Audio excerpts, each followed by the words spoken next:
रहीम, मैं DSP traffic मरी।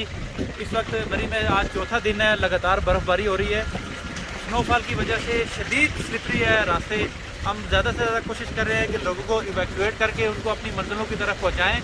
मरी में इस वक्त तकरीबन 30,000 से ज़्यादा गाड़ी इंटर हो चुकी है और तकरीबन 20,000 से प्लस गाड़ी ऑलरेडी मौजूद है। इन 3 से 4 दिनों में हमारे पास तकरीबन 1.25 लाख से लेके 1.5 लाख गाड़ियाँ इंटर हुई हैं। हम कोशिश कर रहे हैं, हमने इजाफी लोग लगाए हुए हैं, डिस्ट्रिक्ट पुलिस की इजाफी नफरी लगी हुई है, ट्रैफिक पुलिस की इजाफी नफरी लगी हुई है, महकमे सारे एसी मरी एएसपी मरी ऑन रोड हैं। कोशिश हम कर रहे हैं कि ज़्यादा से ज़्यादा लोगों को हेल्प आउट करके इस मुश्किल मौसम में उनको अपने मंजिल मकसूद की तरफ रवाना करें। आपसे गुजारिश ये है कि आप ट्रैफिक पुलिस की हिदायत पर अमल करें, रॉन्ग पार्किंग ना करें, रोड पे खड़ी करके गाड़ी सेल्फियाँ मत बनवाएं और डबल लाइन ना बनाएं। यही आपसे इल्तमास है। इस मुश्किल वेदर में हम काम कर रहे हैं, आप लोगों के ताउन के बगैर हम आप लोगों की बेहतरीन मदद नहीं कर सकते। Thank you.